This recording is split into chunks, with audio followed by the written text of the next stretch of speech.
నిన్నటి రోజున మరణించిన బీఆర్ఎస్ నర్సంపేట్ మాజీ ఎమ్మెల్యే పెద్దిరెడ్డి సుదర్శన్ రెడ్డి అయితే నిన్న మరణించిన తర్వాత తన స్వగ్రామమైన నల్లబెల్లికి తీసుకెళ్ళి అక్కడ అంత్యక్రియలు చేశారు. అయితే ఆ అంత్యక్రియల్లో కొన్ని అవాంఛనీయ ఘటనలు నమోదయ్యాయని చెప్పొచ్చు. అంటే ఒక మరణించిన వ్యక్తి పట్ల కొంచెం కూడా కన్సర్న్ చూపించకుండా అక్కడున్న కొంతమంది ఎవరైతే పెద్ది సుదర్శన్ రెడ్డి అంటే గిట్టన్ నాయకులు ఉన్నారో చెప్పులతో దాడి చేశారని చెప్పుకోవచ్చు. అయితే ప్రస్తుతానికి మనం ఆ విజువల్లో కూడా చూస్తూ ఉండొచ్చు. పెద్ది సుదర్శన్ రెడ్డి పార్థివ దేహాన్ని శ్మశానం వైపుగా తీసుకువెళ్తున్నారు. అయితే ఈ తీసుకువెళ్లే క్రమంలో అక్కడ ఆకస్మికంగా ఒక చెప్పు అనేది దర్శనమిస్తుంది. అయితే అది ఎవరేసి ఉంటారో, యాక్సిడెంటల్గా పడిందా, లేకపోతే పెద్ది సుదర్శన్ రెడ్డి అంటే గిట్టన్ నాయకులు ఎవరైనా అతనిపైన ప్రతీకార చర్యగా ఈ విధంగా విసిరేసి ఉంటారా అనేది కొత్తగా చర్చనీయాంశంగా మారిందని చెప్పుకోవచ్చు. అయితే ఇదే క్రమంలో ఆ చెప్పును చూసిన వెమ్మటే తన భార్య అంటే పెద్ది సుదర్శన్ రెడ్డి భార్య స్వప్న అక్కడ మరీ ఎక్కువగా రోడిస్తూ గుండెలు బాదుకుంటూ ఒకరికి వార్నింగ్ ఇస్తున్నట్టుగా మనం చూడవచ్చు. అయితే కొంతమంది ఏమంటున్నారంటే పెద్ది సుదర్శన్ రెడ్డికి కొంతమంది శత్రువులు ఉన్నారు ఆ నియోజకవర్గంలో. ఆ శత్రువులు అతన్ని మానసికంగా ఒత్తిడి చేయడం వల్ల ఈ విధంగా జరిగింది. మానసిక ఒత్తిడి కారణంగా అతను హాస్పిటల్ పాలయ్యాడు.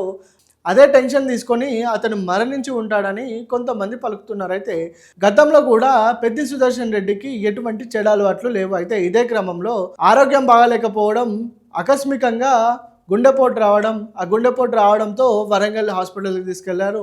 హాస్పిటల్ కూడా అతనికి 9 సార్లు సిపిఆర్ చేసిన తర్వాత అతనికి మళ్ళీ తిరిగి ప్రాణం వచ్చింది. అయితే ఇదే క్రమంలో అక్కడి నుండి అంబులెన్స్కి హైదరాబాద్లోని యశోద హాస్పిటల్కి తీసుకొచ్చారు. అయితే హాస్పిటల్లో చికిత్స అందిస్తున్న క్రమంలో బీఆర్ఎస్ నేతలు, బీఆర్ఎస్ అధినేత కేసీఆర్ కూడా పెద్ది సుదర్శన్ రెడ్డిని సందర్శించి అతను కోలుకోవాలని డాక్టర్లని రిక్వెస్ట్ చేశారు. అమెరికా నుండి కూడా డాక్టర్లు వచ్చి అతని ప్రాణం కాపాడేందుకు సకల ప్రయత్నాలు చేసినా చివరికి అతని ప్రాణం దక్కకపోవడంతో హైదరాబాద్ నుంచి నిన్నటి ఉదయాన్న నియోజకవర్గానికి తీసుకువెళ్ళిన తర్వాత ఈ అంతిమయాత్ర అనేది కొనసాగుతూనే ఉంది.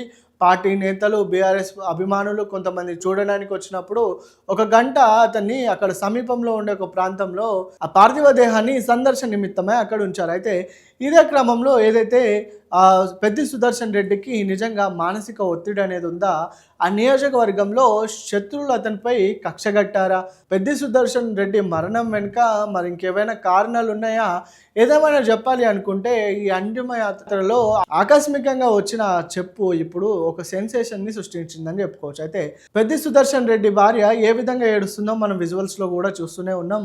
అదే ఒక్కసారి ఆ చెప్పు దర్శనం ఇవ్వడం, ఆ శవపేటికపై ఆ చెప్పు రావడంతో స్థానికులందరూ దాన్ని గుర్తించి చెప్పేవారేశారు ప్రశ్నించే క్రమంలో అక్కడ ఎవరి నుంచి కూడా సమాధానం అని రాలేదు.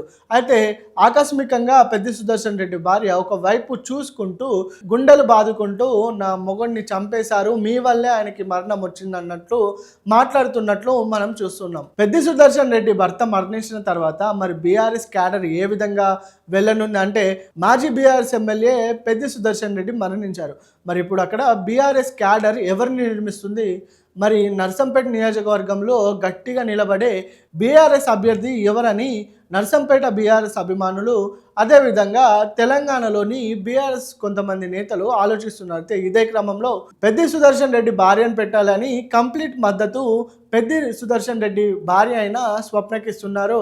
అలాగే కొంతమంది పెద్ది సుదర్శన్ రెడ్డిని కాకుండా వేరే లీడర్ని ఎన్నుకుంటే బాగుంటుందని మరి